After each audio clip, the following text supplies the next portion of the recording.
Alors, je vais essayer de faire vite par rapport aux contraintes de temps. Donc voilà, rapidement, je vais vous présenter un essai de classement du monnayage troyen, qui débutera à partir de Charles Chauve jusqu'au comte Thibaut Ier. Donc ce classement, je l'ai revu suite à la publication du volume 27 de Trésor monétaire et du corpus que j'ai publié sur les monnaies féodales champenoises. C'était l'occasion de revenir sur les émissions monétaires troyennes pour la période allant du 9e au 11e siècle.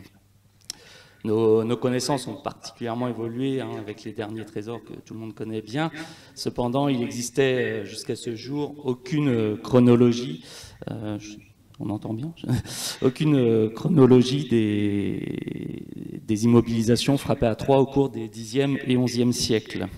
Il était tout simplement impossible de distinguer les monnaies de Charles Chauve de celles de Charles le Simple.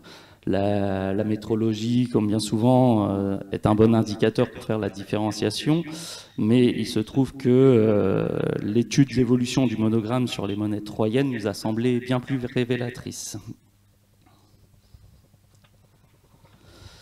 Donc le monogramme carolin fait son apparition, comme un peu partout, comme dans bon nombre d'ateliers monétaires en France, suite à l'édit de Pitre, promulgué par Charles Chauve le 25 juin 864. Conformément à cet édit, les monnaies sont gravées du monogramme carolin à l'avers, avec la légende Gratia di Rex, et d'une croix au revers avec la légende Trecas Civitas.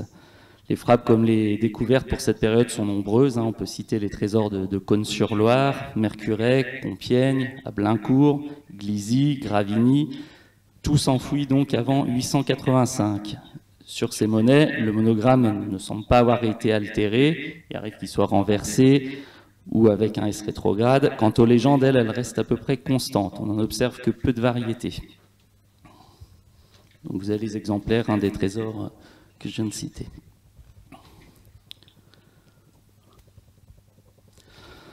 Dans le trésor de Courbenton, Courbenton 3 exactement, enfoui entre 892 et 897, se trouve un denier tout à fait particulier. Le monogramme carolin figure à l'avers, avec la légende Gratia di Rex et une croix cantonnée de 2 besants, avec la légende Civitas Trecas. Nous en connaissons un autre exemplaire qui provient du trésor de Coudres, enfoui entre 920 et 925. Sur ces monnaies, le monogramme carolin demeure toujours intact, bien qu'il soit un peu plus fantaisiste, notamment dans la façon dont les R sont gravés. Je ne sais pas si on voit bien, sur l'exemplaire en haut, le jambage du R est très court, en fait, dans la légende comme sur le monogramme.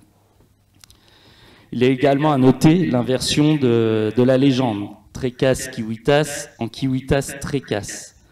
Ces caractéristiques se retrouvent également sur les monnaies troyennes frappées sous Louis II. D'ailleurs, 2 exemplaires figurent également dans le trésor de Courbenton. Ces émissions sont plus tardives dans le règne de Charles le Chauve, comme le suggèrent les datations des découvertes, mais aussi plus rares.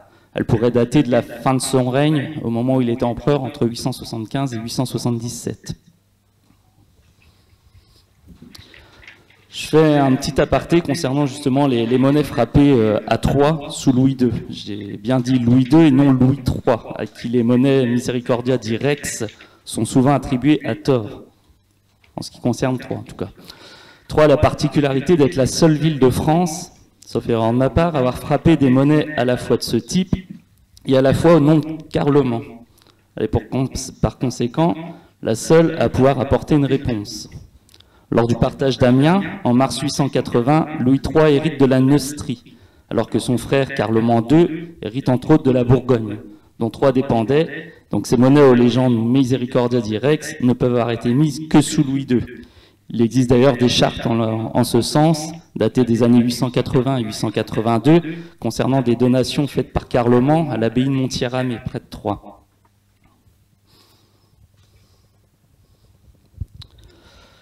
La Compagnie Générale de Bourse a procédé entre 2005 et 2010 à la mise en vente du trésor de Corroir, découvert près de Cambrai.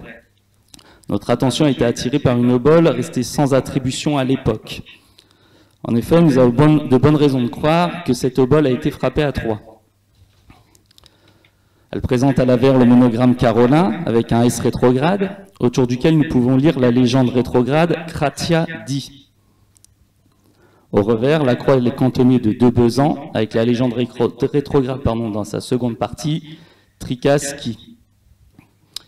Le vendeur date l'enfouissement de ce trésor vers l'an 900. Mais pour Simon Coupland, il aurait plutôt été enfoui vers l'an 880, du fait de la présence de 2 monnaies au nom du roi Louis et en l'absence de monnaie au nom d'Eudes. Cet obol est à rapprocher des émissions troyennes précédemment décrites, que nous datons donc de la fin du règne de Charles Chauve. Plusieurs monnaies d'ailleurs dans le trésor présentent le titre de Charles l'Empereur, ça confirmerait donc cette datation, notamment un denier de l'église Saint-Géry de Cambrai, qui est également présent aussi dans le trésor de Courbenton. La datation donnée par Simon Coupland semble donc être plus en concordance avec la composition, qui ne contient également pas, d'ailleurs, dans ce trésor, il n'y a également pas de monnaie de Carloman.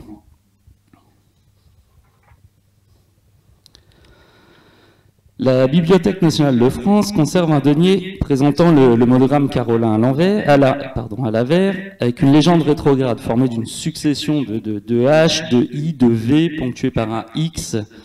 Une croix se trouve au revers avec la légende Tiecas Kiwitas. Cette monnaie est traditionnellement attribuée à Lothaire II. On sait pas trop, certains ont lu Lothaire II dans cette légende, mais son poids est bien trop élevé pour appartenir à son règne. Le monogramme carolin figurant dans le champ à l'avers est inaltéré. Or, comme nous allons le voir, celui-ci commence à dégénérer dès le règne de Charles le Simple. Il continuera ainsi tout au long des X et XIe siècles, jusqu'à ce que les comtes frappent de monnaie de façon nominative, excluant ainsi toute possibilité d'existence de monnaie troyenne au nom du roi Lothaire, associée au nom, comme certaines monnaies, au nom d'Herbert. L'inscription figurant à l'avers nous semble étonnamment proche de certaines monnaies émises au nom des rois Louis, avec des légendes comme H. Ludovicus Rex, à Langres par exemple. Il pourrait s'agir d'une frappe posthume de Louis II réalisée entre avril 879 et mars 880, dans l'attente de sa succession, compte tenu de son poids et de l'altération du nom du monarque.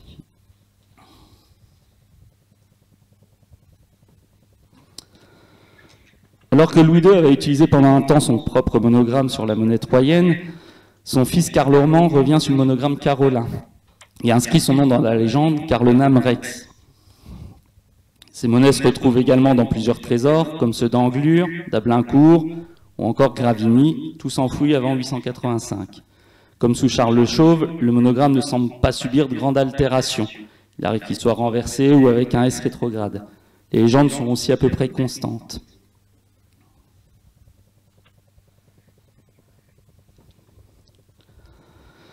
Comme nous l'avions évoqué précédemment, il est très difficile de distinguer le monnayage de Charles le Simple de celui de Charles le Chauve, particulièrement en raison de l'absence de découverte de monnaie pour la ville de Troyes au nom de Charles le Gros et ainsi qu'au nom d'Eudes, créant un vide chronologique de plus d'une décennie. Donc l'étude des variations du monogramme carolin sur le monnayage troyen nous a semblé être la solution pour faire cette différenciation.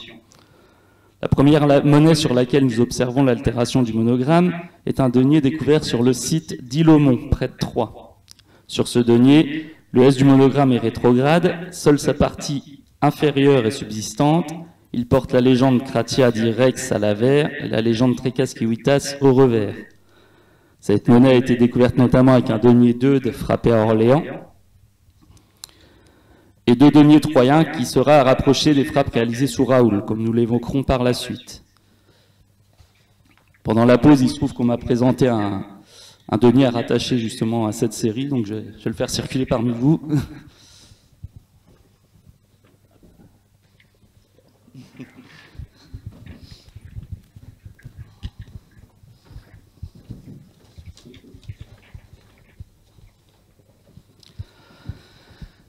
Les trésors monétaires contemporains de Charles le Simple contenant des monnaies frappées à 3 sont rares. À notre connaissance, il n'y a que le trésor de Bligny, dans l'Aube, enfoui entre 900 et 910. Dans ce trésor se trouvent 2 deniers d'un style très proche de celui que nous venons de décrire. Sur le premier exemplaire, le monogramme est presque identique, avec une légende Kratia di Rex et au revers Trecas Kiwita. C'est l'exemplaire au niveau central sur la photographie. On remarquerons tout particulièrement l'absence de la lettre S à la fin de la légende du revers. Cette contraction va être de plus en plus importante à compter du règne de Charles le Simple. Sur le second exemplaire, qui est de très bonne conservation, donc celui tout à droite de la photographie, la base du L du monogramme a disparu. À l'avers figure la légende Crassia d'Irex et au revers Trecasciuita.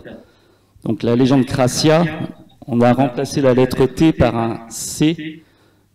Cette forme semble apparaître sous Charles le Simple et elle sera conservée sous le monnayage troyen, le monnayage féodal, jusqu'à la première moitié du XIe siècle. Ces deux monnaies sont aujourd'hui conservées au musée de Troyes, avec 3 autres exemplaires provenant du trésor de Bligny, 2 de Bar-sur-Aube, ou peut-être même un pour Bar-sur-Seine, et un denier du Palais.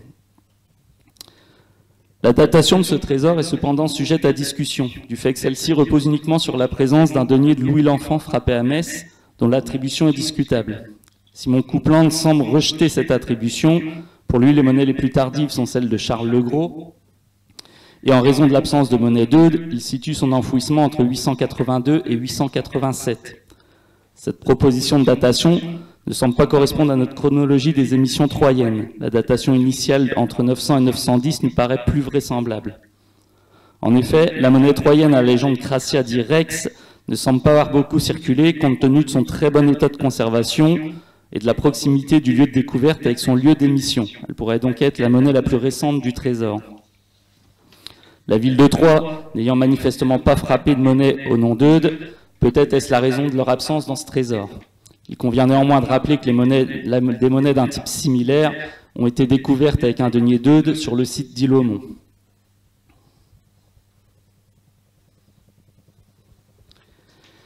Il existe une variété très proche de ces deniers troyens qui figurent dans le trésor de Bligny, ne s'en différenciant que par l'emploi d'un besan, placé dans le 3e canton de la Croix.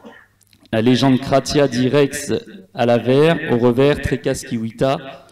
Nous en connaissons 3 exemplaires. La qualité des 3 exemplaires, la frappe est très médiocre. On peut le voir sur la photographie. La datation de ce monnayage est compliquée, néanmoins en raison de l'emploi de la forme Crassia et de la subsistance de la base du L du monogramme, ce monnayage vient s'intercaler chronologiquement entre les 2 exemplaires du trésor de Bligny, ce qui rend étonnant le fait qu'il ne soit pas représenté dans ce trésor.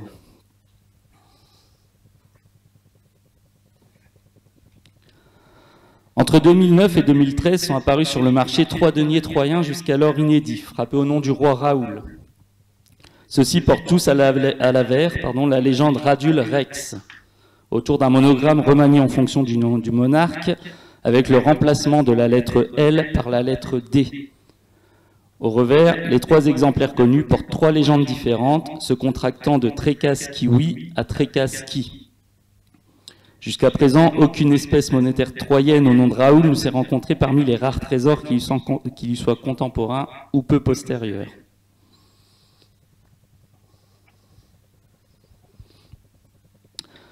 Aucune monnaie troyenne n'a été retrouvée dans un trésor depuis l'enfouissement donc de celui de Bligny entre 900 et 910 jusqu'à ceux de Soleure et du Loiret vers 960, laissant un vide chronologique de près d'un demi-siècle. Un monogramme semble cependant prendre la suite de celui de Raoul, où la lettre D est remplacée par un besan. Aucun trésor à notre connaissance ne contient de tels deniers, mais plusieurs exemplaires auraient été découverts sur la commune de Chaillet, dans l'Yonne, avec un des deniers frappé au nom de Raoul à Troyes et quelques deniers anonymes d'Auxerre. Les légendes sur les deniers de cette trouvaille sont constantes. À l'avers, la légende Crassia DX, bien que parfois rétrograde, donc exactement du type de la monnaie sur la gauche de la photographie. Mais le revers offre quant à lui de nombreuses variations de la légende Trecasciui. Un exemplaire de ce type, avec la légende Trecasquive, figure parmi un ensemble d'une dizaine de monnaies, encore une fois découvertes sur le site de la butte d'Ilomont, dont l'enfouissement pourrait remonter aux années 930-935, période à laquelle Raoul a reconquis le site alors qu'il était occupé par des troupes hongroises. La rareté des monnaies frappées à Troyes au nom de Raoul, la similitude du monogramme avec celui figurant sur les monnaies troyennes au nom de Raoul, ainsi que les découvertes de Chaillet et d'Ilomont, nous mènent à la conclusion que ce monnayage ne peut être que contemporain du règne de Raoul. En 924, Richard de Sens, le fils de Garnier de Sens, à ne pas confondre avec Richard le Justicier, devient comte de Troyes. Il mène une révolte en 931 contre Raoul, mais il est vaincu et dépossédé de ses fiefs. Nous ignorons à qui le comté de Troyes a été confié après cette destitution, mais Hugues le Noir, ne devenant comte de Troyes qu'après le décès de son frère Raoul, il est fort possible qu'il soit resté sous l'autorité directe de Raoul. L'apparition de ce monnayage coïncide avec la période de révolte de Richard, ce qui expliquerait la suppression du nom du monarque sur la monnaie. Il pourrait s'agir du point de départ du monnayage féodal troyen.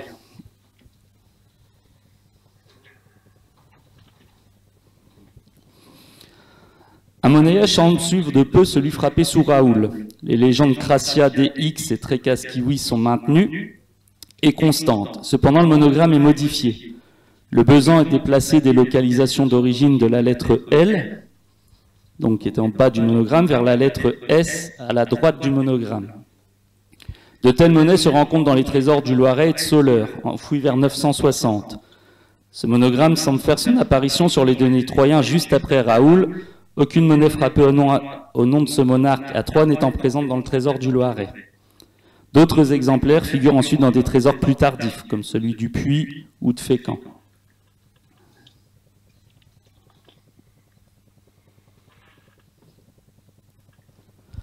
Vers le milieu du Xe siècle, la monnaie est remaniée. Le monogramme est conservé, mais la légende est modifiée en Cracia Direx. Ce type monétaire est celui qui se retrouve le plus fréquemment dans les trésors, notamment ceux de Cutts, ceux du Gâtinais ou Troyes. Les légendes très variées témoignent d'une période d'émission assez longue et en une quantité assez importante. La plupart de ces trésors, datent de l'extrême fin du Xe siècle ou du tout début du XIe siècle, ce qui laissera entendre que ce monnayage date de cette période, mais la présence d'un denier avec ce monogramme et la légende Cracia Direx dans le trésor du Loiret, enfoui vers 960, conforte notre opinion, à savoir que cette production aurait débuté avec l'avènement de Robert de Vermandois en 956. Le monogramme est ensuite maintenu et des besants sont placés sur la monnaie. Nous avons connaissance d'un denier à la légende Cracia des Rix, où un besan figure dans le premier canton de la Croix, donc la photographie en bas à gauche.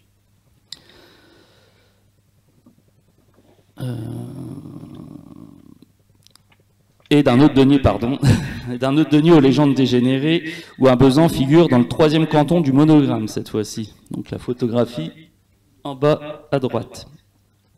Ces deux deniers proviendraient d'une seule et même trouvaille, faite sur la commune de Noyer-sur-Serein, dans l'Yonne, composée de 4 deniers troyens classiques, à la légende Cracia Direx, et d'un denier gravé au nom des villes de Meaux et de Troyes, datant vraisemblablement de l'époque du comte Étienne Ier, donc fin Xe, début XIe siècle.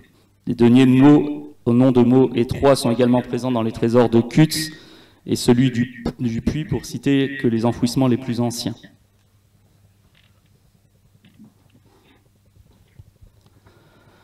Au cours de la première moitié du XIe siècle, le monogramme est à nouveau modifié.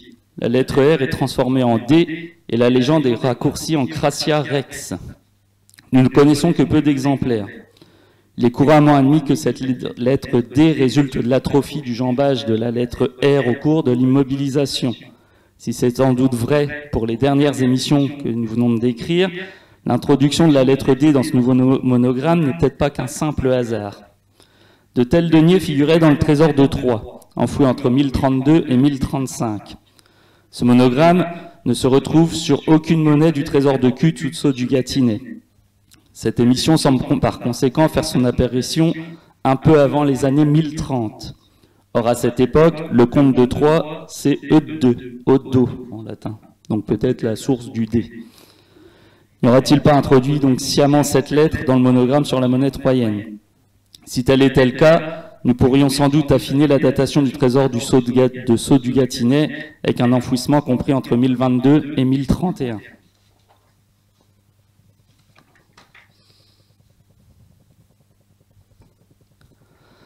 Un nouveau monogramme fait son apparition sur un denier du trésor découvert dans la basilique Saint-Paul hors les murs de Rome, enfoui entre 1057 et 1060. Donc le denier en haut à gauche. Il figure à l'avers avec la légende Gdacia Direx Et au revers, il se trouve une croix archiépiscopale avec la légende Trecas Kiwi. Nous noterons l'emploi dans la légende de la forme Dacia. La lettre R est remplacée par un D, alors que celle-ci réapparaît de nouveau dans le monogramme. Du fait de la présence de la croix archiépiscopale au revers, nous dations initialement ce monnayage des années 1022-1023, période où Aude II se trouve officiellement à la tête des comtés de Reims et de Troyes. Cependant, l'étude du trésor de Cutts a permis d'établir une nouvelle datation du trésor de Troyes. Ce dernier ne contenant aucun denier de ce type, tout comme le trésor de Sceaux du Gâtinais, il conviendrait plutôt de dater ce monnayage des dernières années du règne de II, soit entre 1032 et 1037. En raison de la rareté de ce monnayage, celui-ci a très certainement été émis sur une période assez brève. Il existe d'autres émissions avec ce monogramme. Il est difficile de dire si elles ont précédé ou suivi le type à la croix archiépiscopale. Cependant, celles-ci ne se retrouvant dans aucun des trésors précités, la logique voudrait qu'elles aient été frappées les plus tardivement. Par rapport au type précédent, à l'avers, la légende Dacia Direx et le monogramme sont conservés. Au revers, 2 points superposés sont ajoutés à la fin de la légende, et la croix redevient simple. Donc c'est le denier en haut à droite.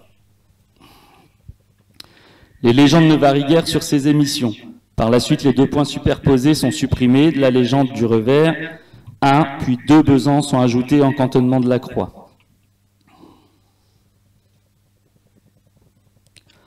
En conclusion, nous pouvons dire que depuis son apparition sur la monnaie troyenne en 864 avec les dites pitres, le monogramme carolin a subi de nombreuses mutations. Intact ou peu altéré jusqu'à la fin du IXe siècle, il dégénère rapidement au début du Xe siècle avec l'avènement de Charles Simple et la crise qui caractérise son règne. Le monogramme n'est pas le seul indicateur de cette crise sur la monnaie. Le poids moyen passe de plus de 1,70 g sous Louis II à 1,30 g sous Charles le Simple. De 921 à 923, Raoul est comte de Troyes. Et lorsqu'il devient roi de France, il fait frapper monnaie à son nom avec un monogramme quelque peu modifié dans son ancien comté. La révolte menée par Richard de Sens contre Raoul en 931 semblait à l'origine de l'apparition du monnayage féodal à Troyes, comme dans d'autres cités bourguignonnes de cette époque. Ces émissions féodales vont prendre de l'ampleur au milieu du Xe siècle, notamment avec l'avènement en 956 de Robert de la maison Vermandois. De nombreuses transformations subtiles vont être apportées au monogramme, du fait de sa conservation sur la monnaie comtale sur une période de plus d'1 siècle, et ce, malgré la passation du comté en 1022 à la maison de Blois. Le monogramme carolin sera finalement remplacé en 1066 sur la monnaie du comte Thibaut Ier par celui de son suzerain Robert, duc de Bourgogne. Je vous remercie pour votre attention.